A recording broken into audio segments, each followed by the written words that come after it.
Olá, é uma satisfação recebê-los novamente aqui no nosso campus virtual da Escola Brasileira de Ensino Jurídico na Internet, a EBED, assim como é uma honra para aqueles que nunca tinham aqui nos acessado, tê-los aqui conosco pela primeira vez.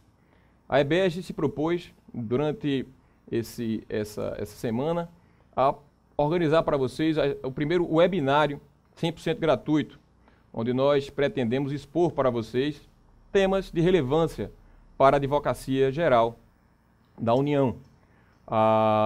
O dia de hoje nós iremos expor para vocês o tema que é a Advocacia Geral da União e a tutela jurisdicional da probidade administrativa, um tema não somente importante para a Advocacia Geral da União, mas de extrema relevância para a sociedade como um todo. Afinal de contas, a improbidade administrativa, a corrupção administrativa, é um câncer social, um grande mal, pelo qual não somente a nossa sociedade passa, mas todas as sociedades do mundo, todos os países enfrentam esse mal, uns com maior intensidade, outros com menor intensidade. Na nossa aula nós iremos, numa primeira parte, abordar parte mais teórica sobre a questão do combate da improbidade administrativa e na segunda parte nós iremos expor um caso prático e a respectiva ação civil pública da improbidade administrativa. Pois bem, na aula que nós iremos expor, a primeira parte dela nós iremos abordar a questão dos prejuízos que a corrupção administrativa ela traz para o nosso país. Depois iremos abordar a questão do combate à corrupção, como é necessário fazer esse combate. No terceiro ponto, nós então iremos adentrar na atuação da AGU, especificamente na tutela jurisdicional da probidade administrativa, na judicialização do combate à corrupção administrativa e, por fim, nós iremos expor para vocês os números dessa atuação da AGU. Pois bem, primeiramente é interessante que nós levarmos ao conhecimento de vocês algumas manifestações de grandes autoridades, de fórum, de grupos de importância internacional a respeito desse tema, corrupção administrativa.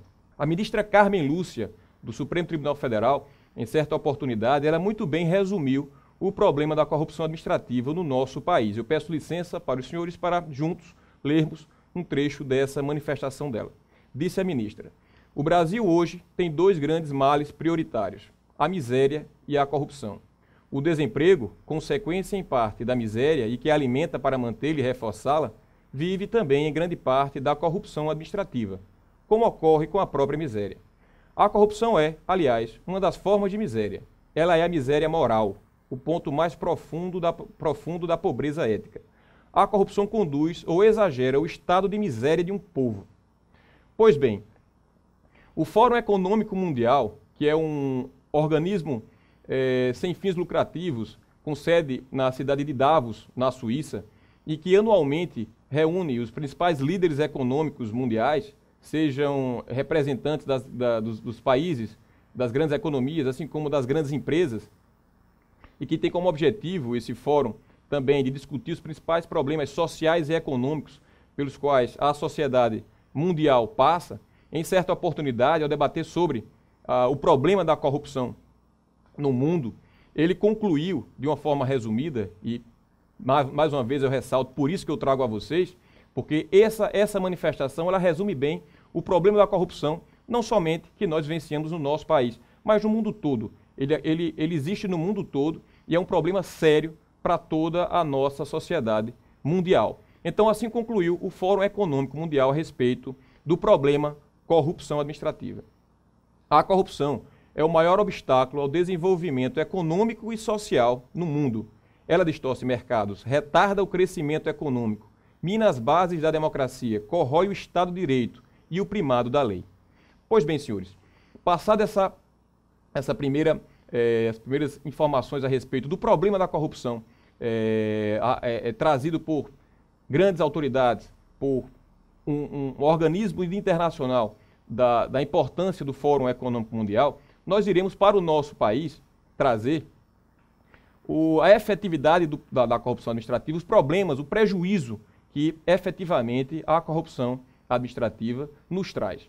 Então, nós, ao observarmos entrevistas de grandes economistas, nós percebemos que ele sempre menciona um problema custo Brasil, né? Ao mencionar as dificuldades que os grandes grupos econômicos encontram para aqui se instalar, ao mencionar as dificuldades que os grupos econômicos, as empresas como um todo, elas têm para crescer aqui no nosso país, eles mencionam o chamado custo Brasil, que seria um dos elementos do custo Brasil, por exemplo, o problema do nosso sistema tributário, que é um emaranhado de normas tributárias que regulam o nosso sistema tributário. Há um sem número de tributos existentes tanto nas esferas municipal, estadual e federal.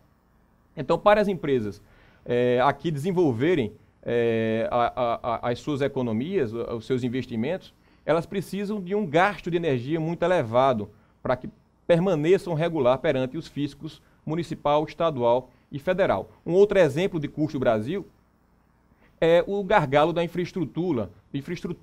Nós temos um sério problema nas nossas rodovias, ferrovias, portos, há um número pequeno de portos, há um quantitativo também diminuto de ferrovias no nosso país, as estradas com suas dificuldades, enfim, isso traz um sério problema para o escoamento da produção e isso eleva o nosso custo Brasil a diminuir os investimentos no nosso país. E um outro aspecto do custo Brasil é a própria corrupção. A corrupção é um problema que eleva, sim, as dificuldades enfrentadas pelos investidores do nosso país e isso certamente que diminui a quantidade de investimentos aqui colocados. O nosso país, o Brasil, ele é a 7ª economia no mundo, era a 6ª, perdeu a posição para o Reino Unido recentemente, em razão dos baixos índices de crescimento que nós vivenciamos nos últimos anos, mas, no entanto, apesar de estarmos entre as 10 economias do mundo, nós somos o 72º país no ranking de países, entre 177 de países, quanto à questão do vislumbramento da corrupção. O primeiro é a Dinamarca, onde se menos se percebe a corrupção, por exemplo, é da Dinamarca. Nós estamos na 72ª colocação, atrás, por exemplo, de países como Uruguai, Chile, Ruanda, Costa Rica, Turquia, enfim. Nós vivenciamos esse paradoxo. Estamos entre os 10 mais potentes economicamente, mas, no entanto, o grau de corrupção, nós estamos na 72ª posição. O prejuízo econômico da corrupção administrativa no nosso país já foi quantificado e há alguns estudos que quantificam esses valores, né? E a Federação das Indústrias do Estado de São Paulo, ela já realiza estudos a respeito dessa problemática, porque, como falei, ela eleva o nosso custo Brasil e dificulta o trabalho de todas as empresas que aqui pretendem trabalhar. Então, ela já chegou ao quantitativo, por exemplo, de que a corrupção administrativa ela faz escoar pelo ralo da improbidade algo em torno entre 41 e 69 bilhões de reais. Então, em média, ela sempre menciona, ao divulgar esses dados, que em média 50 bilhões de reais anualmente são escoados pelo ralo da corrupção. Isso é grave, senhores. Nós todos temos a certeza de que a corrupção é um sério problema para o nosso país e é que ela precisa ser enfrentada, há que se fazer uma guerra contra a corrupção. Então, o prejuízo que isso traz, 50 bilhões de reais por ano à nossa sociedade, ao nosso país, ele pode ser, por exemplo, fazer-se uma analogia que, por exemplo, 50 bilhões representa 1,4% do PIB, do nosso Produto Interno Bruto, que é toda a riqueza produzida no nosso país, no comércio, no serviço, na indústria. Então, 1,4% de tudo que é produzido no nosso país escoa pelo ralo da corrupção. Esses 50 bilhões de reais, por exemplo, se fossem investidos na educação, ele poderia construir 57 mil escolas. Segundo o Instituto de Pesquisa Econômica Aplicada, o IPEA, algo em torno de 730 mil crianças estão fora das salas de aula, muitas em razão da inexistência de escolas para atendê-las. Então, 57 mil escolas poderiam ser construídas com esses 50 bilhões de reais que escoam pelo ralo da corrupção anualmente. Moradia popular, por exemplo, que é um outro problema enfrentado por nossa sociedade. Então, com esses 50 bilhões, poderiam ser construídos 918 mil casas do programa Minha Casa Minha Vida. Para que vocês tenham ideia, As duas edições do Minha Casa Minha Vida, salvo engano, Minha Casa Minha Vida iniciou esse programa do governo federal, ele iniciou em 2008 ou foi 2009. De lá para cá, em torno de 4 ou 5 anos, foram entregues 1,32 milhão de casas. 1.320.000 casas foram construídas em 4, 5 anos do programa Minha Casa Minha Vida. Se nós conseguíssemos evitar a corrupção no nosso país, nós teríamos possibilidade de construir anualmente 918.000 casas do Minha Casa Minha Vida. Percebam, os números são elevados, o prejuízo que ele causa à sociedade é muito grande e é preciso que haja um combate sério em relação à corrupção. Que mais à frente eu irei tratar, o segundo tópico, eu irei tratar sobre como que se deve combater a corrupção. Pois bem, continuando nessa linha de abordagem, de quantificar o problema e de fazer uma analogia com a possibilidade de utilização desses recursos. Na área da saúde, poderiam ser construídos 327.000 leitos de hospitais. A nossa saúde pública, o que nós mais vemos no noticiário, são reportagens em que são mostrados hospitais com as pessoas nos corredores dos hospitais em razão da inexistência de leitos. Caso nós pudéssemos evitar completamente, o que é muito difícil, eu sei, mas caso nós pudéssemos evitar completamente a corrupção administrativa no nosso país, nós teríamos recursos anualmente para construir 327.000 leitos hospitalares. Na área da infraestrutura, senhores, nós poderíamos construir anualmente 13.230 quilômetros de ferrovias, 172 portos, 277 aeroportos, enfim, 50 bilhões de reais é a verba do PAC de 2007 a 2010.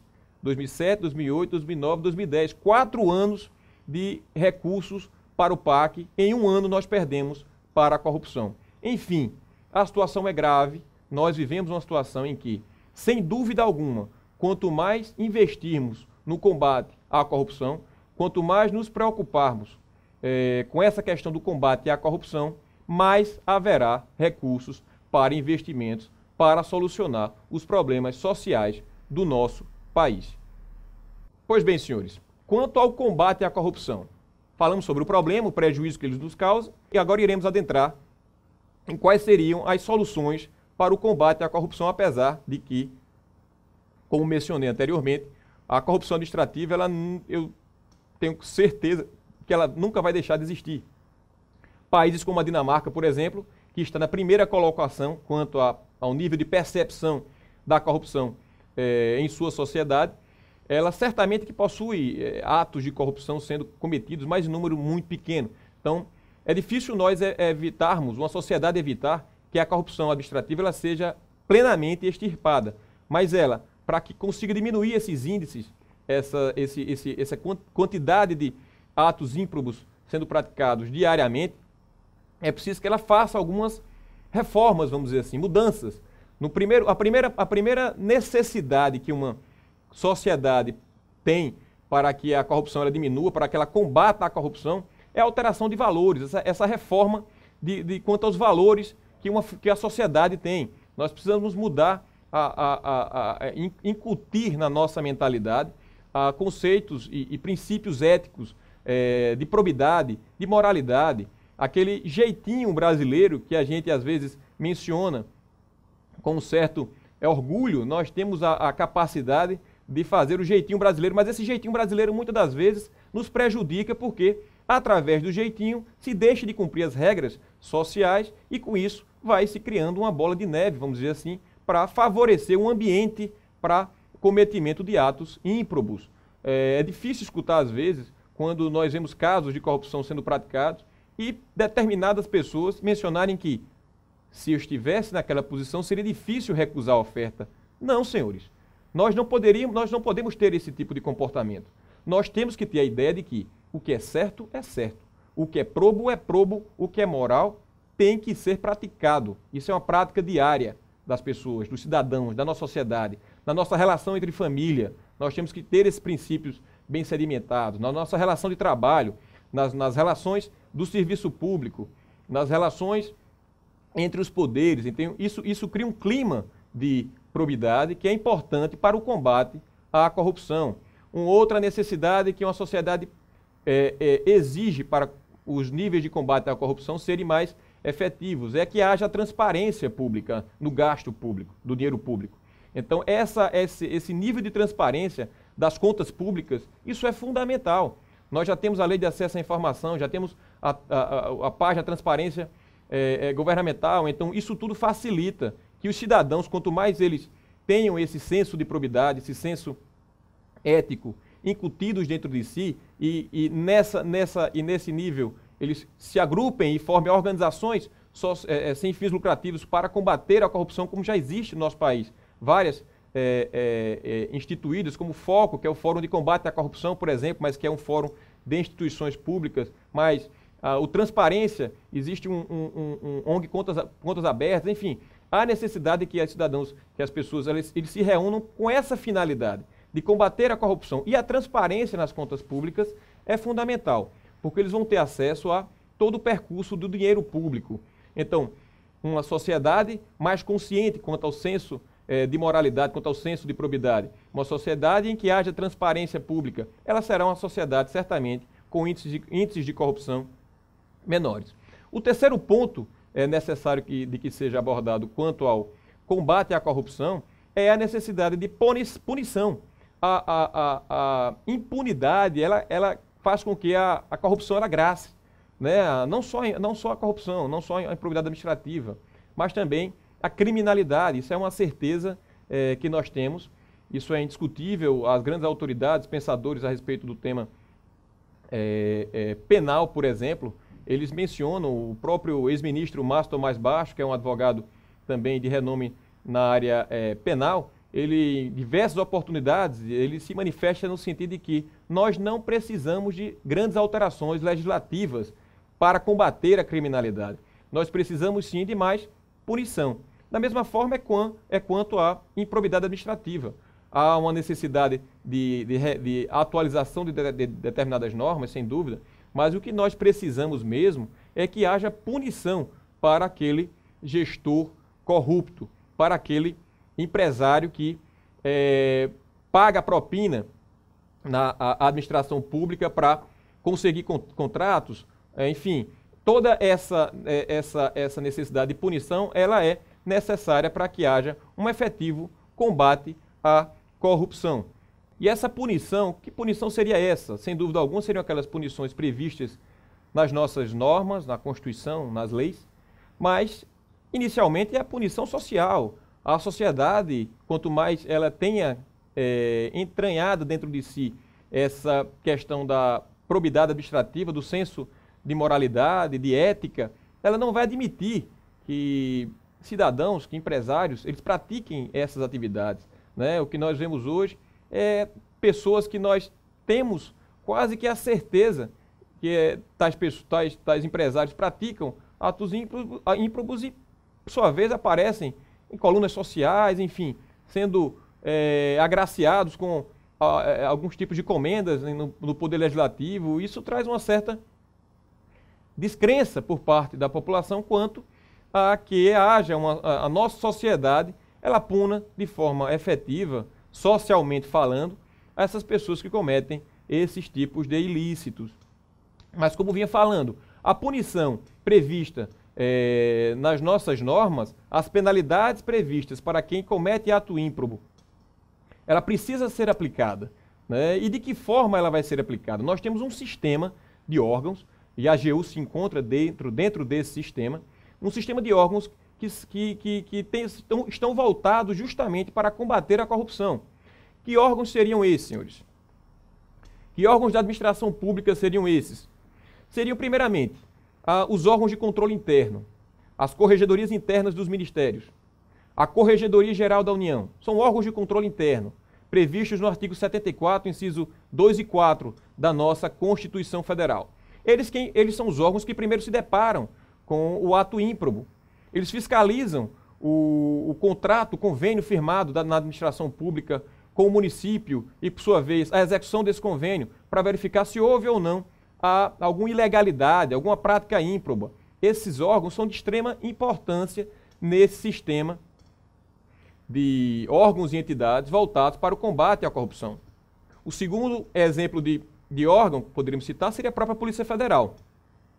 ao se deparar com o conhecimento de um ato ímprobo, seja através de uma representação, de uma denúncia da população ou mesmo de um encaminhamento realizado pelo órgão de controle interno, a Polícia Federal ela instaura o competente inquérito policial, no qual ela irá reunir elementos de prova e depois encaminhará esse inquérito para o Ministério Público Federal para que venha a ser proposta a ação penal cabível. Também há um encaminhamento de informações por algumas vezes à Advocacia Geral da União para a propositura das ações de improbidade. Então, a Polícia Federal, ela, no inquérito policial, ela vai reunir, colher elementos de prova extremamente importantes para conseguir a punição daquele gestor ímprobo ou daquele empresário que, em comunhão com a administração pública, estão a praticar atos de improbidade administrativa.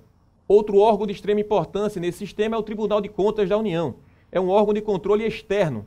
Eu falei no início dos órgãos de controle interno, né? O Tribunal de Contas da União é um órgão de controle externo. Falarei mais à frente sobre a atividade do Tribunal de Contas da União, mas é um importante órgão nessa atividade de combate à corrupção. Ele julga as contas dos gestores públicos, gestores de verbas federais, e, por sua vez, aplica as penalidades cabíveis contra esses gestores. Tem uma importante tarefa nesse combate à corrupção. O outro órgão que podemos citar é o Ministério Público Federal, que, por sua vez, tem a competência de ingressar com ações cíveis e penais cabíveis para combater a corrupção. As ações cíveis seriam as ações de improbidade administrativa, que a Advocacia Geral da União também tem essa competência, mais à frente eu irei falar. Mas as ações penais são de exclusiva competência do Ministério Público Federal. Então, nessa dupla atividade de tanto tentar responsabilização no campo civil como no campo penal, o Ministério Público Federal tem uma importante função dentro do combate à corrupção. A Advocacia Geral da União, por sua vez, é um órgão que já faz um certo tempo que vem se mostrando como um órgão atuante nessa seara, mas que no passado ela não tinha ainda estrutura, nem tinha uma atuação mais efetiva nesse combate e que, como falei, já faz um certo tempo que ela vem se estruturando e cada vez alcançando mais resultados, como no final irei mostrar os resultados que nós já alcançamos de uns anos para cá. A atuação da Advocacia Geral da União é interessante porque ela atua de uma forma preventiva no seu braço consultivo. A Advocacia Geral da União, no artigo 131 da Constituição, ela foi delegada a competência de prestar consultoria jurídica ao Poder Executivo e representar judicial e extrajudicialmente a União. Então, a AGU tem, vamos dizer assim, dois braços, um consultivo e outro contencioso. O braço consultivo da AGU, no combate à corrupção, ele tem uma importante tarefa, porque o consultivo ele faz um trabalho preventivo dentro da administração pública federal. Todo o processo administrativo que tramita dentro do Ministério, por exemplo, sempre passa pela análise da consultoria jurídica de um advogado da União. E dessa análise, ao detectar a provável existência de uma prática ímproba, o advogado da União, irá apontar essa prática no seu parecer. Todo edital de licitação, ele tem que passar pela consultoria jurídica. Então, ao analisar o edital de licitação, o advogado da União ele tem a possibilidade de perceber um direcionamento daquele edital. E nessa análise ele vai apontar e vai, certamente, nessa atividade de apontamento, registrar para que o gestor não cometa, não venha a cometer essa ilicitude. Então, é um trabalho importante porque ele previne a prática de pretenso ato ímprobo que possa vir a ocorrer na sequência que o processo administrativo ele tramita dentro de um ministério. O ministério tem várias secretarias, várias coordenações. Então, nessa passagem do processo por todas as coordenações, em uma delas pode existir algum servidor que esteja imbuído dessa intenção de praticar algum ato ímprobo e nesse instante venha ali no processo administrativo trazer alguma modificação da intenção do Ministério e aí, quando chegar na consultoria jurídica, será a oportunidade de haver o apontamento e nessa perspectiva é uma importante atribuição da AGU no combate à corrupção na consultoria jurídica. O contencioso, que é o tema da nossa aula de hoje, faz um trabalho já a posteriori, assim como o Ministério Público faz. Diante de um fato, de um ato ímprobo já praticado, o contencioso ali irá atuar. na busca das penalidades possíveis de serem aplicadas àquele agente que tenha aplicado o ato ímprobo. Entrando com que tipo de ações?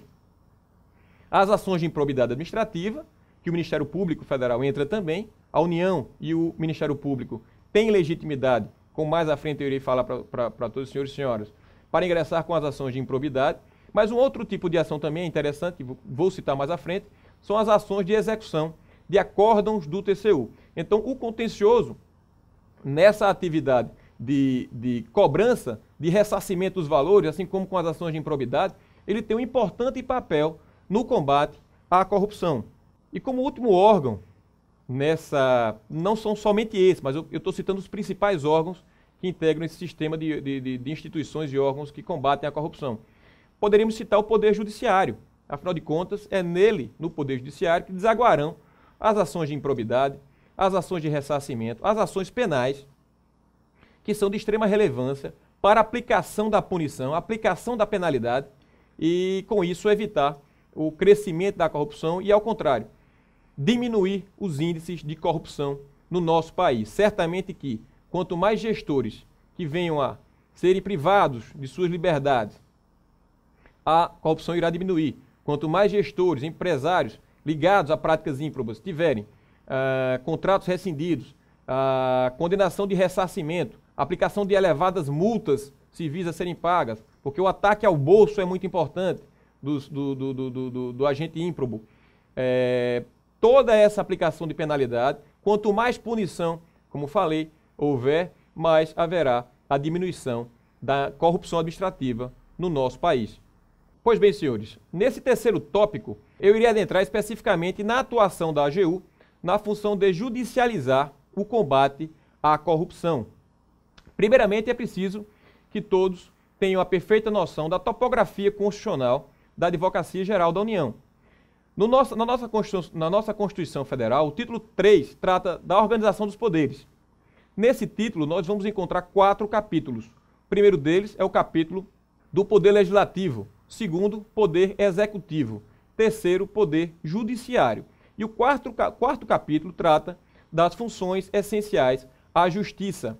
Dentro do capítulo das funções essenciais à Justiça, nós teremos a seção 1, Ministério Público, seção 2, Advocacia Pública, seção 3, Defensoria Pública e seção 4, Advocacia. O que nos interessa, obviamente, é a seção 2, Advocacia Pública.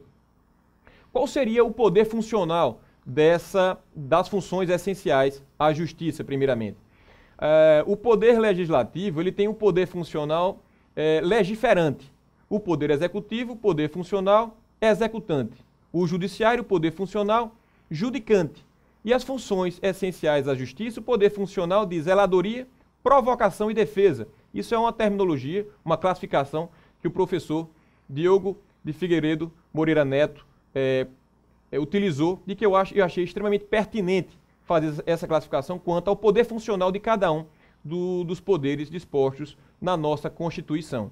Pois bem, as funções essenciais à Justiça, elas são essenciais à Justiça, tanto esse termo Justiça se referindo ao Poder Judiciário, elas são indispensáveis ao funcionamento do Poder Judiciário. Afinal de contas, o Poder Judiciário ele é inerte, ele precisa ser provocado para agir. Então, o Ministério Público, a Advocacia Pública, a Defensoria Pública e a Advocacia Privada, eles são essenciais ao funcionamento do próprio Poder Judiciário, mas são essenciais também à prática do valor justiça. Então, é aquele sentimento de dar a cada um que é seu, né? Esses órgãos são fundamentais para isso. A Advocacia Pública, por exemplo, ao analisar um pedido administrativo de um determinado cidadão, ela tem que, por dever, buscar a aplicação da justiça. Não negar o direito daquele cidadão que está ali a pleitear um determinado direito pretensamente previsto na norma.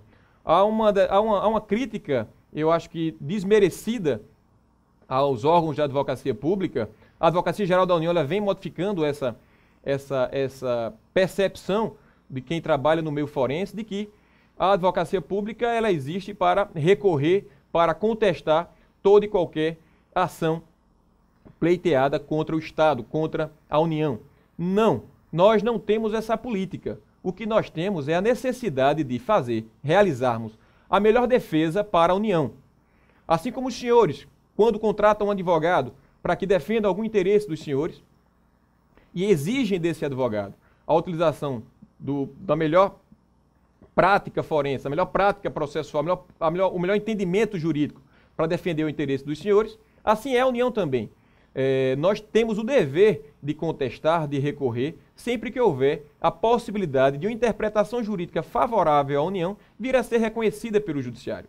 O simples fato de tribunais não estarem reconhecendo o direito eventualmente discutido da União não quer dizer que não haja necessidade da Advocacia Pública, da Advocacia Geral da União, recorrer aos tribunais superiores para que haja a discussão dessa temática. Ainda que as turmas do STJ entendam de forma diferente, é preciso que haja o recurso à seção do STJ competente e, eventualmente, a Corte Especial, da mesma forma no STF. É preciso que o Pleno se defina sobre essa interpretação jurídica. Então, o que se exige da Advocacia Geral da União, da Advocacia Pública, é uma coordenação nas suas procuradorias para que a melhor defesa da União seja realizada e, ao fim e ao cabo, a justiça seja também praticada, tanto para a União como para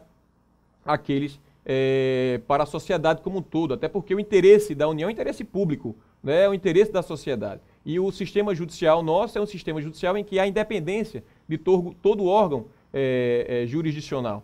Então, o fato de haverem decisões judiciais conflitantes e de uma maioria até contrária ao interesse da União não quer dizer que a advocacia pública ela tenha que se quedar a essa interpretação. Ela tem que buscar a interpretação final, se houver matéria constitucional, do Supremo Tribunal Federal e sendo a questão jurídica somente em matéria infraconstitucional, ela buscar o posicionamento final do Superior Tribunal de Justiça.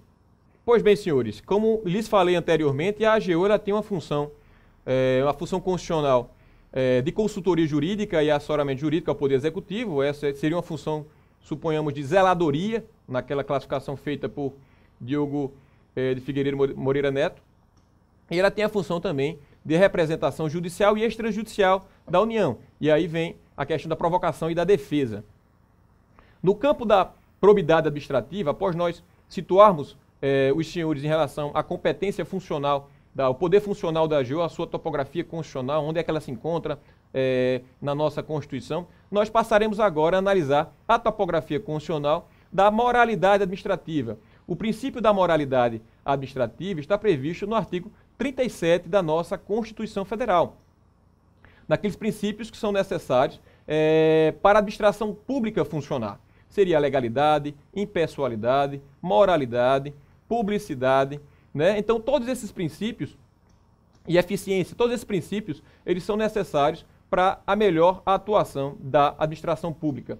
O princípio da moralidade, enfim, está ali previsto na nossa Constituição como sendo um princípio que deve ser observado por toda a administração pública, né? Não somente pela sociedade. Nós temos um princípio ali cravado na Constituição como de obrigatória observância por toda a administração pública. Inclusive a nossa Constituição analítica, como ela bem então ela tratou até de prever as punições para as práticas de atividades ímprobas. No artigo 37, em seu parágrafo 4º, ela ali prevê quais seriam as punições necessárias para aquele agente ímprobo, que seria suspensão dos direitos políticos, perda da função, ressarcimento do dano e indisponibilidade dos bens. São essas as penalidades previstas na nossa própria Constituição, que, como bem falei, ela é bastante analítica.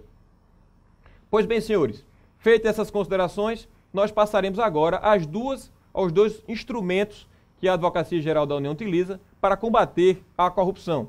Primeiro delas, a ação de improbidade administrativa, a ação civil pública de improbidade administrativa, prevista a lei de improbidade administrativa, é a Lei 8429 de 92.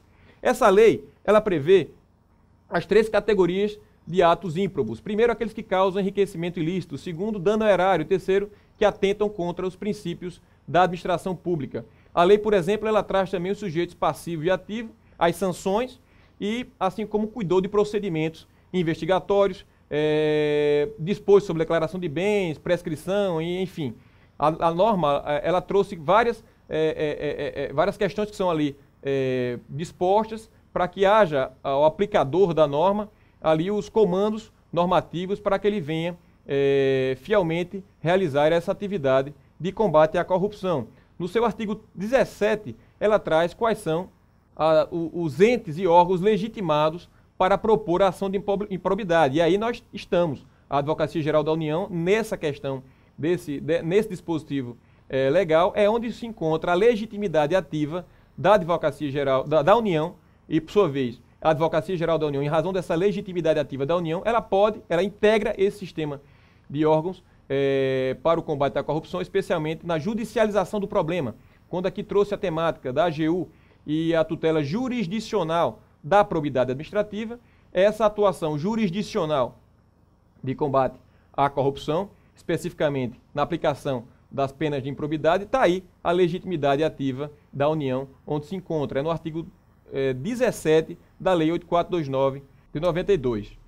Então, quanto a essa legitimidade ativa da União para propor ações de improbidade, é interessante que seja citado que a Advocacia Geral da União, essa lei é de 92, então ela sempre, desde 92, por exemplo, ela tem legitimidade ativa para propor ações de improbidade administrativa, mas, como falei para os senhores no início da nossa exposição, a AGU, ela somente veio a se estruturar, a permitir a propositura de forma sistemática de ações de improbidade a partir de 2007.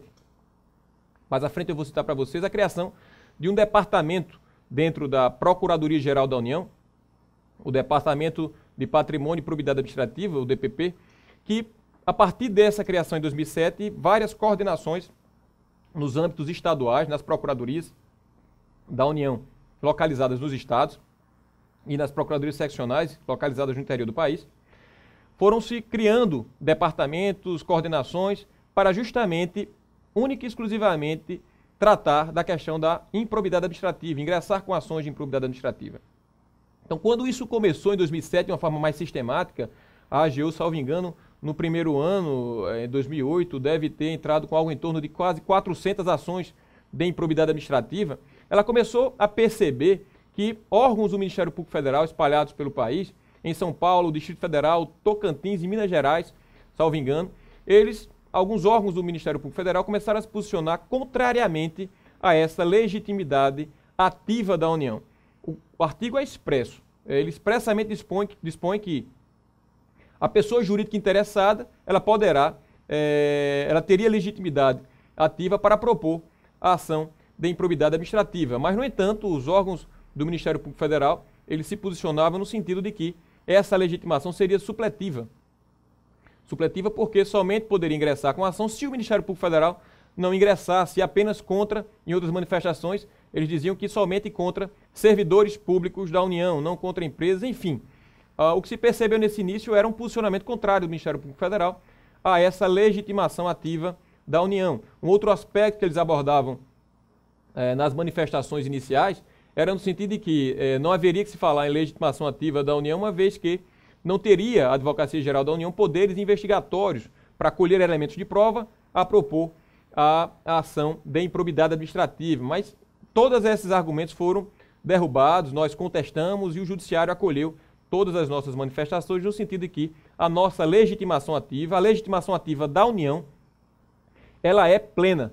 Ela é plena. Sempre que o patrimônio jurídico da União ele for atingido por ato ímprobo, é óbvio que é do interesse da própria União ingressar com ações de improbidade contra esse agente ímprobo, assim como com aqueles particulares que, em colaboração com a gente, tenham praticado esse ato ímprobo. É interessante citar algumas passagens de grandes doutrinadores na área a respeito do tema improbidade administrativa sobre a questão da legitimação ativa, legitimidade ativa da União para propor ações de improbidade. Peço licença mais uma vez para ler essas passagens. A pessoa jurídica interessada disse Mário Fernando Elias Rosa, Marino Pazaglini Filho e Valdo Fázio Júnior. A pessoa jurídica interessada é, materialmente, a paciente imediata do ato de improbidade e, portanto, interessada na reparação de seus efeitos. Tem até legitimação para propor a ação. Isso é de uma lógica que não seria, na minha visão, necessária esse desgaste do Ministério Público Federal, quando, inicialmente, alguns órgãos, é bom que se deixe claro, não foi uma atuação da instituição Ministério Público Federal, mas sim de alguns procuradores da República que, como falei, em São Paulo, Minas, Distrito Federal e Tocantins se posicionaram desta forma. Uma outra manifestação que é interessante que seja aqui trazida, é de Emerson Garcia e Rogério Pacheco Alves, que eles destacaram, são procuradores da República, no seguinte sentido sobre a legitimação ativa das pessoas jurídicas de direito público. Por evidente, é bom destacar isso, por evidente, estão as pessoas jurídicas de direito público legitimadas a agir relativas a condutas ímprobas que tenham repercutido efetivamente em seu patrimônio, material ou moralmente. É de uma evidência solar, de uma clareza solar. Senhores, é óbvio que a União ela não pode se manter alheia aos efeitos deletérios que o ato de improbidade administrativa causa no seu patrimônio jurídico. É preciso que ela prontamente atue. A sociedade exige isso da União. Todos os órgãos, como falei anteriormente, eles precisam agir de uma forma efetiva, eficaz para o combate à corrupção. Como falei anteriormente, quanto mais houver ação, e aí é preciso que se diga ação de forma contundente, baseada em provas bem produzidas, mais haverá punição. E a punição, como falei, ela vai redundar na diminuição da improbidade administrativa.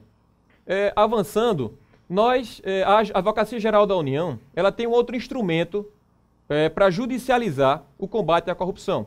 Falei agora há pouco de um dos instrumentos, que é a ação civil pública de improbidade administrativa, e agora eu vou tratar de um outro, que são as ações de execução de acórdãos do Tribunal de Contas da União. Como falei anteriormente para os senhores, naquele instante em que mencionei o sistema de órgãos que atuam no combate à corrupção, ali eu mencionei o Tribunal de Contas da União. Pois bem, o artigo 71 da nossa Constituição Federal delega a competência ao Tribunal de Contas da União para julgar as contas de todos os gestores de verbas públicas federais. No seu inciso 2º, há a previsão expressa de que o Tribunal de Contas da União ele faça essa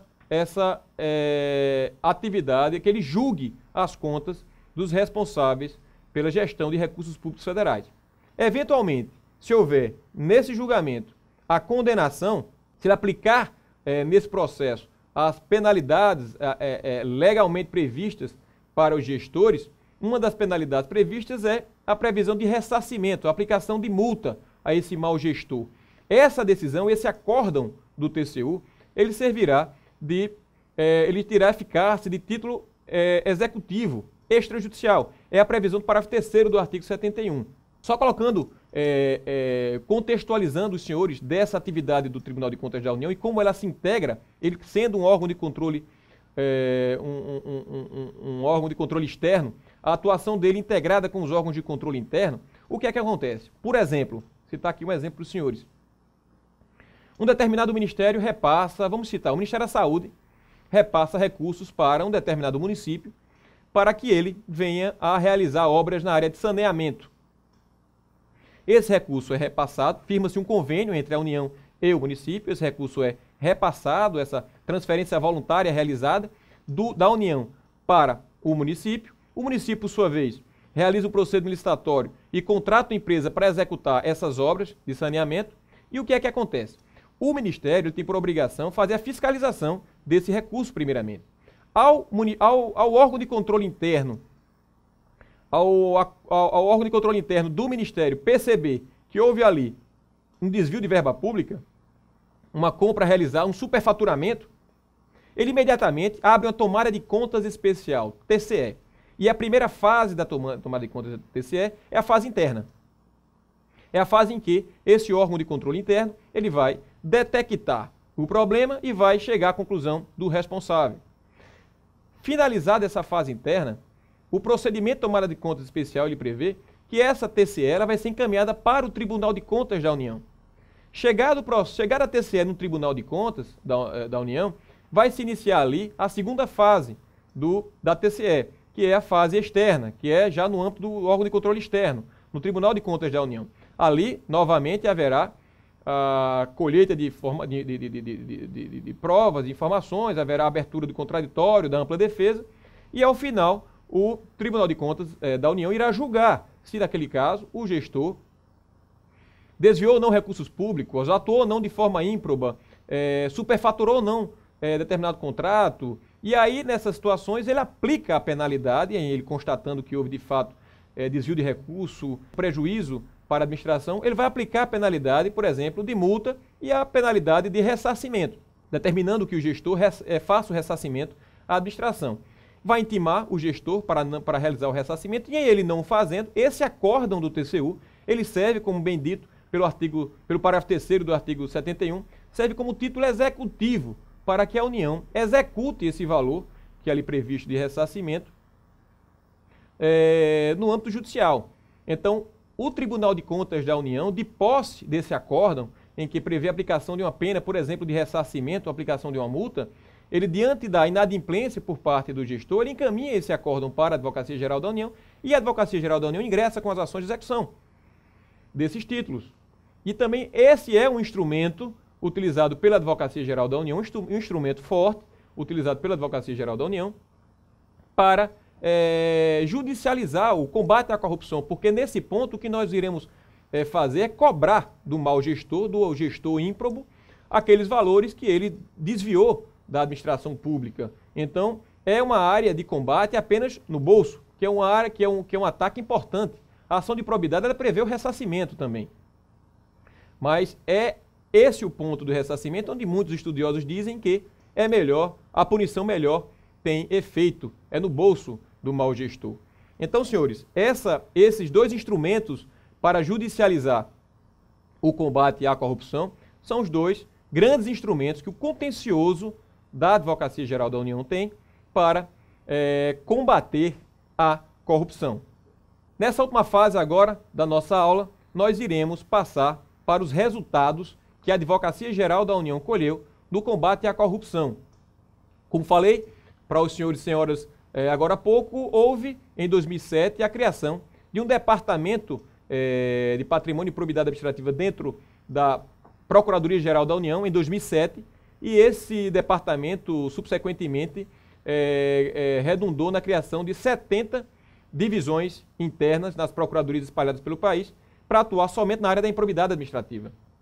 Isso, obviamente, que você, ao criar divisões com competência específica para atuar nessa seara, obviamente que o resultado é subsequente e é imediato, porque quanto mais especializada for a atuação, melhor ela vai identificar os problemas existentes nessas atuações, as falhas, vai corrigir e vai, com isso, alcançar os melhores resultados.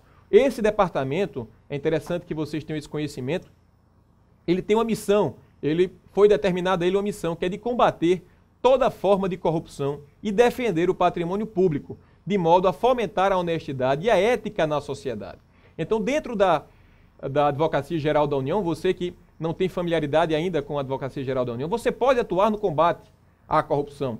Havia um conhecimento no passado, um mau conhecimento, inclusive, de que seria o Ministério Público o único órgão que atuaria judicializando o combate à corrupção. Não, a Advocacia Geral da União também tem essa competência e hoje, cada vez mais, ela cresce nesse combate. Os resultados, senhores, eu vou lhes mostrar. De 2009 a 2013, nós temos dados de 2009 a 2013, a fonte são relatórios da Procuradoria-Geral da União, que é um órgão da Advocacia Geral da União, e do próprio CIAF, que é o Sistema de Acompanhamento Financeiro da União. De 2009 a 2013, a Procuradoria-Geral da União ingressou com 881 ações de improbidade. Os advogados da União entraram com quase 1.000 ações de improbidade nesse período, cobrando nada mais, nada menos do que quase 470 milhões de reais. Nesse período, isso através daquele instrumento, como falei a vocês, da ação civil pública de improbidade administrativa. O outro instrumento, que são as execuções de acórdãos do TCU, foram ingressadas nesse mesmo período, de 2009 a 2013, 4 anos, quase 7.000 execuções de acórdãos do TCU, cobrando nada mais, nada menos do que 2 bilhões e 100 milhões de reais. São valores extremamente expressivos que, durante esse período, a Advocacia Geral da União se propôs a cobrar e, com isso, de certa forma, contribuir de uma forma efetiva no combate à corrupção, porque, como bem falei, o ataque ao bolso do gestor é um dos melhores ataques no combate à corrupção. Entre bloqueios e penhoras, porque nós, quando ingressamos com ações de improbidade, nós quando ingressamos com ações de execuções de acórdãos do TCU, nós fazemos pesquisa de bens para descobrir onde que o réu, o executado, o mau gestor, ele possa ter bens. Então, quando nós fazemos essas pesquisas, pesquisamos junto a cartórios de registro de imóveis, pesquisamos junto aos DETRANs, pesquisamos junto à ANAC para saber se o sujeito tem ou não avião, ou então pesquisamos junto à Capitania dos Portos para saber se tem barco registrado no nome dele, enfim. Após feitas essas diligências, nós indicamos ao judiciário a existência de bens por parte desses réus inadimplentes ou desses executados inadimplentes e pedimos a penhora. E hoje nós temos nada mais, nada menos do que 1 bilhão e 400 milhões de reais em bens bloqueados pela Justiça ou penhorados pela Justiça, aguardando a finalização do processo ou em fase já de arrematação ou fase já de finalização do processo de adjudicação do bem, enfim. É preciso que se diga também que nesses bloqueios de penhoras estão também as penhoras online de valores, de ativos financeiros. É uma ferramenta muito importante dentro dessas ações, a penhora online através do Banco Central, do Bacenjude. Esses números expressivos de 1 bilhão e 400 bilhões também se encontram aí, os ativos que nós conseguimos penhorar nas contas ou nas poupanças, nas contas correntes, nas aplicações financeiras desses corruptos, vamos dizer assim. Dentro desse período também, senhores, nós conseguimos arrecadar 631 milhões de reais em acordos que nós firmamos com esses réus, especialmente nas execuções do TCU, quando nós ingressamos somente com a pretensão de ver a União ressarcida dos valores. Então, esses acordos são somente firmados nas execuções de acórdãos do TCU, ou então, quando a condenação de improbidade ela se resume à aplicação de multa ou também ao ressarcimento. Aí nós firmamos um acordo com o réu para que ele pague esses valores a que foram condenados de forma parcelada e, hoje em dia, nós já retornamos aos cofres públicos nada mais, nada menos do que 631 milhões de reais.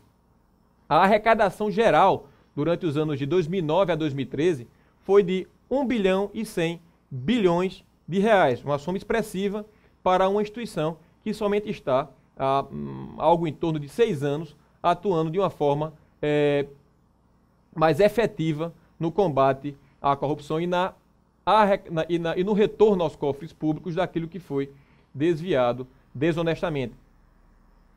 Os nossos índices de arrecadação, é interessante que se passe para os senhores também, senhoras, esses índices de arrecadação, daquilo que nós cobrávamos, das execuções de acórdãos do TCU, nós tínhamos um índice muito pequeno de retorno. De tudo aquilo que cobrávamos, somente 2,5% era retornado aos cofres públicos.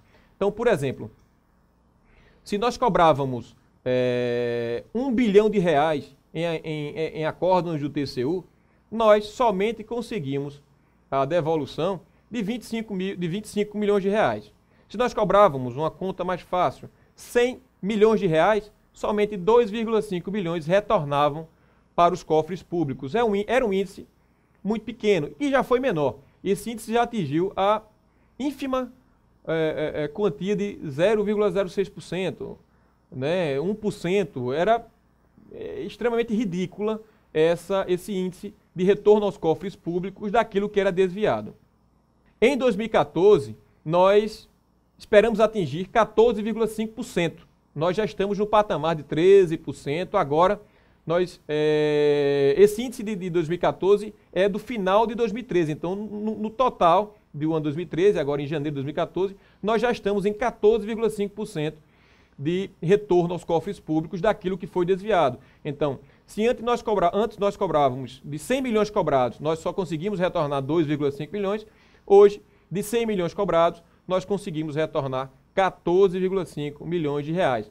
A nossa perspectiva, a nossa meta, porque a AGU trabalha com meta também, nós entendemos que qualquer organização, seja ela pública ou privada, ela deve ter metas a alcançar. Isso faz com que as pessoas tenham objetivos e com isso elas alcancem esses resultados e a sociedade precisa desse tipo de metodologia de atuação. E nós temos como meta o alcance do índice de 25% no ano de 2016. Então, temos esse ano e o ano 2015, a Advocacia Geral da União, para atingir essa meta de 25% de retorno para os cofres públicos. De 100 milhões, nós pretendemos o retorno de 25 milhões. Agora, esse exemplo que eu dei de 100 milhões é um índice muito pequeno, é um valor muito pequeno. Nós cobramos muito mais do que 5 bilhões, 10 bilhões, são bilhões em valores cobrados pela União. Então, senhores, nessa perspectiva de metas a serem alcançadas em 2016, de meta a ser alcançada em 2016, nós contamos certamente com o trabalho dos senhores quando da aprovação no concurso público para o cargo de advogado da União que está por ser aberto. Temos certeza que quando do ingresso dos senhores, os senhores entrarão com esse espírito, com essa vontade de combater esse grande mal que é a corrupção. Nesse instante nós iremos apresentar para vocês um caso prático e elaboraremos em conjunto a peça exordial da ação civil pública de improbidade administrativa. O caso prático que eu trouxe aqui para vocês hoje é um caso em que nós nos deparamos na atividade diária da Advocacia da União, que é numa situação em que uma corregedoria nos encaminha um processo administrativo disciplinar, no qual nós, diante dos relatórios e das conclusões do PAD, nós concluímos pela necessidade, geralmente, da interposição de uma ação civil pública de improbidade administrativa. O caso em questão, e aí os senhores me permitam ler o caso prático, é o seguinte: em abril de 2010, no bojo de uma determinada operação da Polícia Rodoviária Federal, desencadeada pela Corregedoria Geral da PRF, Cicrano de Tal, então policial rodoviário federal, foi preso em flagrante pelo delito de concussão, tipificado no artigo 316, caput do Código Penal, por haver solicitado para si, no exercício de suas funções, R$1.000 de condutor de veículo para deixar de fiscalizá-lo, no posto da Polícia Rodoviária Federal de João Pessoa. O departamento da PRF instaurou PAD para apurar a infração, tendo a comissão processante, no relatório final, concluído que as condutas praticadas por Cicrano de Tal se enquadravam nas infrações descritas nos seguintes artigos da Lei 8.112, artigo 117, inciso 9 e inciso 12 da Lei 8.112, assim como no artigo 132, inciso 4 da Lei 8.112. E no caso, esse inciso 4 trata da improbidade administrativa, especificamente, no caso da improbidade administrativa, no artigo 9º e 11, caput da Lei 8429/92, Lei de Improbidade Administrativa. Tais conclusões do PAD basearam-se em fartas provas, como vídeos, depoimentos, testemunhais dos condutores dos veículos abordados e policiais envolvidos na operação, tudo anexo ao PAD. O Ministério Público Federal, por sua vez, denunciou o réu pela conduta aqui narrada na prática do delito de concussão. O ministro da Justiça, observadas as garantias do contraditório da ampla defesa e baseado no parecer da Consultoria Jurídica do Ministério da Justiça, através da portaria, demitiu-se Cicrano de Tal do cargo policial rodoviário federal, pela prática das infrações disciplinares descritas acima, tendo mesmo retornado ao cargo por decisão antecipatória do Poder Judiciário, em processo que pede nulidade do PAD e que tramita na Seção Judiciária da Paraíba. Diante deste cenário, esse é um caso, que pode bem ter passado para vocês, numa segunda fase de concurso, na segunda fase do concurso de advogado da União em 2009, um caso prático sobre um caso de improbidade, para a elaboração de uma ação de improbidade, foi pedido. Nós tivemos a intenção de trazer para a aula de hoje o caso de 2009, mas infelizmente, apesar do contato que tivemos com o pessoal da CESP e com alguns colegas, inclusive, que passaram nesse concurso e que estudaram na EBEG, nós tentamos acesso a essa prova, não conseguimos, mas trouxemos um caso recorrente dentro da administração pública, dentro da AGU. Então, diante desse cenário, percebam bem que essa descrição é basicamente a que vai ser possível de ser descrita, a narração dos fatos numa segunda fase de concurso público para o cargo de advogado da União. E a conclusão vai ser: diante desse cenário, de posse do PAD encaminhado pelo Ministério da Justiça, prepare a ação judicial cabível para o caso em questão, que vise a perda do cargo público e as demais penas aplicáveis. Enfim, conclusão que se pode chegar numa narrativa como essa é de que o examinador está a exigir do candidato a elaboração de uma peça de uma ação civil pública de improbidade administrativa. Então, passemos para a elaboração da peça respectiva. Pois bem, primeiro ponto, o endereçamento. A competência nas ações civis públicas de improbidade é o do local do dano. Então, como percebemos na redação do caso prático, o local foi em João Pessoa, então a ação civil pública deve ser proposta na seção judiciária da Paraíba. Então, está aí o endereçamento inicial. Depois passemos para o cabeçalho da petição. A União, no caso, a pessoa jurídica de direito público interessada, quem é? É a União, uma vez que o policial rodoviário federal é um agente público da administração direta da Polícia Rodoviária Federal, que é um órgão do Ministério da Justiça e, por sua vez, integra a estrutura da União. A União, pessoa jurídica de direito público interno, através do advogado da União infraassinado, vem perante Vossa Excelência com fulcro no artigo 37, parágrafo 4º da Constituição Federal, e no artigo 9º, inciso 1, e no artigo 11 da Lei 8429/92, que é a Lei de Improbidade Administrativa, pelos fundamentos de fato e direito a seguir aduzidos, propor a presente ação civil pública por ato de improbidade administrativa em face de Cicrano e tal, residente domiciliado em João Pessoa, Paraíba. Dos fatos. Na parte dos fatos, nós iremos simplesmente reiterar aquilo que foi dito pela questão. Aí está basicamente retratado aquilo que foi dito no caso prático da questão.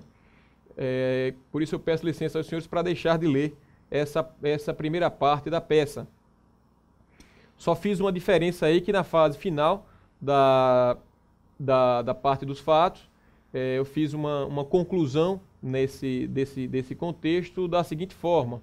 Nesse contexto, diante do suporte probatório trazido aos autos, verificam-se irrefutáveis os atos de improbidade administrativa nas modalidades enriquecimento ilícito e infração a princípios da administração pública, tendo em vista que não restam dúvidas que o réu utilizou-se do cargo de policial rodoviário federal para obter vantagem pessoal, através da prática de solicitação e recebimento de propina, conduta inaceitável por parte de um servidor público, ferindo diretamente os princípios que norteiam a administração pública. Passos seguintes, passaremos primeira parte dos fatos, segunda do direito, primeiro ponto, da legitimidade ativa da União. Nesse ponto nós iremos abarcar aquela questão do artigo 17 da Lei 8429/92, que prevê expressamente a legitimidade ativa da União para propor ações de improbidade quando o seu patrimônio jurídico for afetado, que é o caso em questão. Faz-se uma abordagem sobre a questão da legitimidade ativa, e aqui é interessante fazer uma breve leitura, em que faço essa conjugação do dispositivo com os fatos, não é isso? Narrados na parte fática, em que eu digo os fatos deduzidos referem-se à conduta ímproba praticada pelo réu, Cicrano e tal, que, valentes do cargo policial rodoviário federal, obteve proveito pessoal através de recebimento de propina. Conduta subsumível, portanto, à hipótese do artigo 9º, inciso 1 e artigo 11 da Lei de Improbidade Administrativa, logo, sindicáveis por meio da presente demanda. Desse modo, resta indubitável o interesse jurídico da União no presente feito, tendo em vista a ocorrência de improbidade no âmbito da administração pública federal, bem como sua consequente legitimidade ad causa, ex viu do citado artigo 17 da Lei de Improbidade Administrativa. O segundo ponto é o ponto da prescrição, que não é legalmente exigido que haja essa abordagem sobre a prescrição, né? Mas é interessante que se faça, porque vai demonstrar conhecimento, que o aluno tenha o conhecimento a respeito dos prazos prescricionais, e também nesse instante da nossa aula, para que mais informações a respeito da questão da improbidade administrativa seja repassada a todos vocês.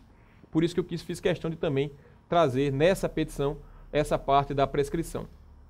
Quanto à prescrição, tratando-se de ação civil pública de improbidade administrativa, existem regras específicas previstas na Lei 8429/92, cujo artigo 23 dispõe o seguinte.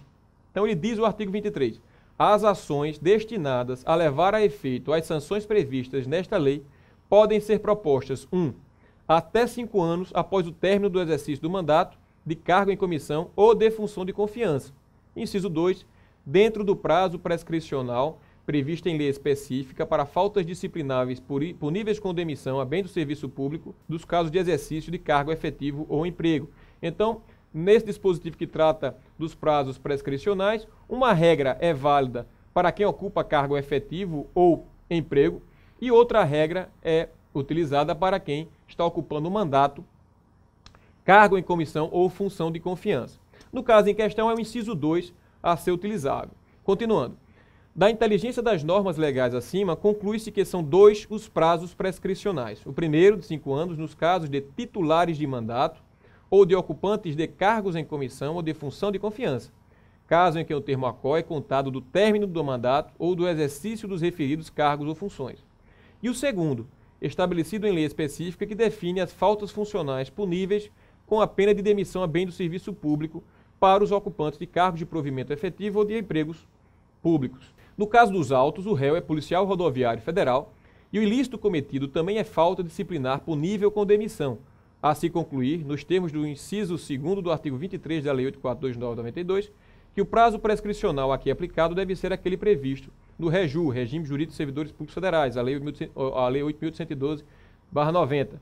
Com efeito, há de se ressaltar que o réu, pela conduta aqui narrada, foi denunciado pelo Ministério Público Federal pela prática do delito de concussão, sendo certo, pois, que a regra de prescrição aplicável é a prevista no artigo 142, parágrafo 2º da Lei 812, que diz o seguinte: a ação disciplinar prescreverá. Parágrafo 2º. Os prazos de prescrição previstos na lei penal aplicam-se às infrações disciplinares capituladas também como crime. Portanto, tendo em vista que no crime de concussão a prescrição em abstrato atinge 16 anos, este é o prazo prescricional para a propositura da presente ação de improbidade, a se concluir que não há que se falar de prescrição na presente ação. O próximo tópico nós iremos tratar especificamente da subsunção da conduta narrada na parte fática aos dispositivos legais da ação de improbidade em que incorreu o réu. Então, iniciemos. A probidade administrativa, como sabido, é uma forma de moralidade administrativa que recebeu consideração especial na Constituição Federal, especificamente no artigo 37.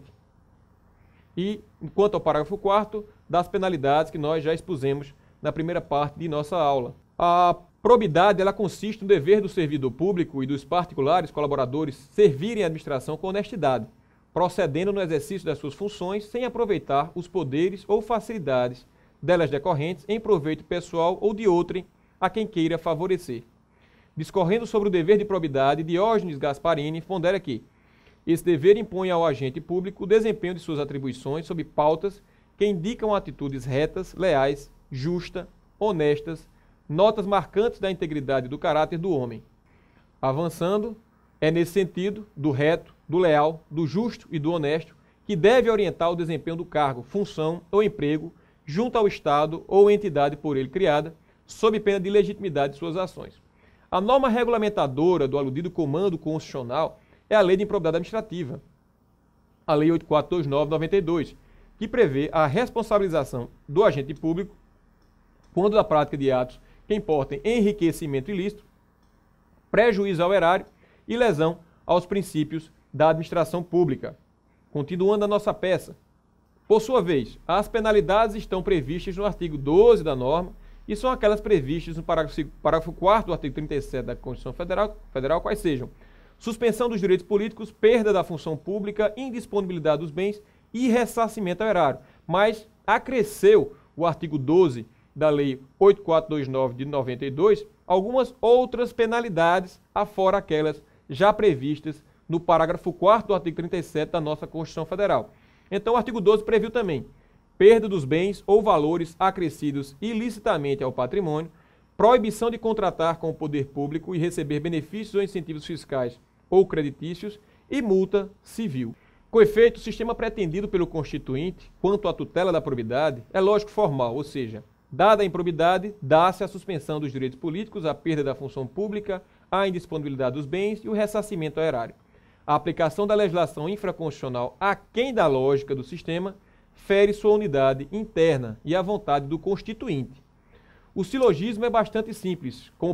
Como premissa maior, tem-se que os atos de improbidade geram suspensão dos direitos políticos, a perda da função pública, a indisponibilidade dos bens e o ressarcimento ao erário.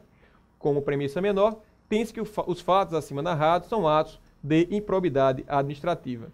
Logo, a consequência é que a ocorrência dos mencionados fatos enseja a seu autor a suspensão dos direitos políticos, a perda da função pública, a indisponibilidade dos bens e o ressarcimento ao erário, bem como as demais sanções previstas na lei de improbidade administrativa. Aqui só fazendo uma ressalva que essa peça é uma peça adequada para o ingresso de uma ação civil pública de improbidade administrativa na seara judicial. Obviamente que ela tem um conteúdo maior do que o necessário para uma prova de concurso público, para a segunda fase de uma prova de concurso público. Então, o que eu estou repassando para vocês são alguns argumentos que vocês podem bem escolhê-los e reduzi-los para fins de utilização em eventual prova de segunda fase. Continuando, em caso, a partir do relatório, agora vem a especificação da situação fática do caso concreto à legislação da improbidade administrativa. A partir do relatório final desta exordial e dos dados obtidos nas conclusões do PAD e anexo, há de se concluir que o réu, no exercício da função de policial rodoviário federal, deixou de proceder à fiscalização de veículos mediante recebimento de propina. Então, há a expressa previsão de que o réu deixou de praticar uma obrigação prevista em lei mediante recebimento de propina. Diante dos fatos narrados acima, a conduta do autor subsume-se perfeitamente ao artigo 9º, inciso 1 da Lei 8429, que eu peço licença também para retratar aqui.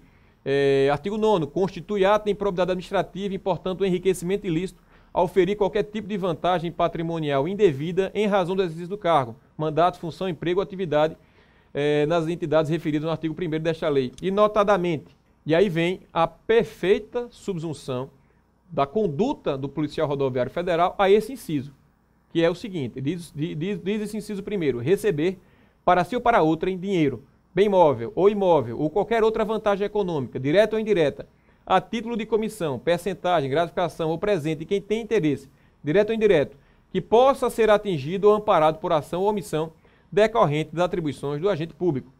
De outro lado, observa-se que a conduta praticada pelo réu também viola os deveres de honestidade, legalidade e lealdade exigíveis a qualquer servidor público. Referida conduta, além de incidir no artigo 9º, inciso 1 da Lei de Improbidade Administrativa, fizeram o réu também correr no caput do artigo 11 da Lei 8429/92, em verbis. Vamos lá para a redação do artigo 11. Constitui ato de improbidade administrativa, que atenta contra os princípios da administração pública, qualquer ação ou omissão que viole os deveres de honestidade, imparcialidade, legalidade e lealdade das instituições.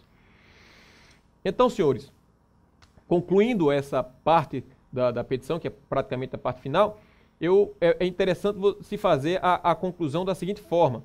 Diante do exposto, não resta dúvida da prática de atos de improbidade administrativa, ante a acomodação perfeita do fato narrado às figuras tipificadas no artigo 9º, inciso 1 e artigo 11 da Lei de Improbidade Administrativa, havendo de serem aplicadas as penalidades previstas no artigo 12 da Lei de Improbidade Administrativa. Vejam que a peça exordial de uma ação civil pública de improbidade administrativa é uma exordial simples.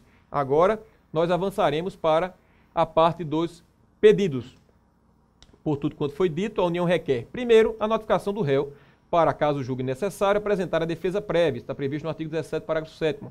Então, na ação de improbidade administrativa, há o recebimento ou não por parte do juízo de primeira instância, ou daquele competente para conhecer a inicial. Ele vai fazer um juízo, ele vai deferir ou não o recebimento dessa exordial. Então, para que haja essa análise por parte do julgador, ele irá notificar o réu para que apresente uma defesa prévia, uma contestação preliminar, vamos dizer assim, e para que ele faça essa manifestação. Então, é necessário que haja essa defesa prévia por parte do réu, para que, de fato, o juízo faça essa decisão quanto ao recebimento ou não da ação de improbidade administrativa. Pede-se também para que haja o recebimento da presente inicial, como eu disse a vocês, é um pedido que está sendo feito ao juízo para que ele receba a inicial, que ele conheça, notifique e receba a inicial, com a citação do réu para então contestar. O réu, após o recebimento, é que será citado para contestar nos termos do artigo 17, parágrafo 9º da Lei de Improbidade Administrativa. É necessário também a intimação do Ministério Público Federal, nos termos do artigo 17, parágrafo 4º da Lei de Improbidade Administrativa. Um outro pedido a ser realizado na parte final, na parte dos pedidos, é que haja a condenação do réu, na gradação a ser dosada pelo juízo, nas penas do artigo 12, inciso 1 da Lei de Improbidade Administrativa, que são as penalidades aplicáveis quando há o enriquecimento ilícito por parte do réu. ou subsidiariamente nas penas do artigo 12, inciso 3º da Lei de Improbidade Administrativa, que é quando é a situação em que o ato de improbidade administrativa ele atenta contra os princípios da administração pública. No caso específico, diante das provas que a narrativa nos traz, por óbvio que ele vai ser condenado já, a conduta dele vai ser possível de ser subsumida no artigo 9º, inciso 1, está muito claro. Mas geralmente quando nós preparamos uma ação de improbidade é interessante que haja a subsidiariedade à aplicação do artigo 12 e 13, porque geralmente o ato de improbidade, quando causa enriquecimento ilícito ou prejuízo ao erário, ele atenta contra princípios da administração pública. Então, quando não ficar devidamente provado qualquer dos incisos do artigo 9º ou dos incisos do artigo 10º, é preciso que haja o pedido de aplicação das penalidades. Até primeiro a subsunção ao artigo 11 e o pedido de aplicação das penas do artigo 12 e 3, para que, ao menos nessa ação de improbidade, eventualmente, se não reconhecida o enriquecimento ilícito, no caso em questão, se não for reconhecido o enriquecimento ilícito, que seja pelo menos aplicada as penalidades do inciso 3, porque foi um ato que atentou contra os princípios da administração pública. E como último pedido, a condenação do réu ao pagamento dos ônus sucumbenciais. E ao fim, a juntada de documentos que eventualmente seriam anexos, no caso aí o PAD, né, que seria anexado, e o pedido de produção de todos os meios de prova em direito admitidos. Aí a previsão de causa, do valor da causa, R$1.000, né, para fins legais, data e o cargo. Então, senhores, esse foi a nossa aula do webinário de hoje. Esperamos que os senhores tenham tido uma noção um pouco mais profunda a respeito da atuação da Advocacia Geral da União na judicialização do combate à corrupção, e espero que tenham se sentido atraído por essa competência da AGU e venham oportunamente a se inscrever no concurso público para auxiliarmos em conjunto todos atuarmos no combate a esse grave problema social. Um grande abraço.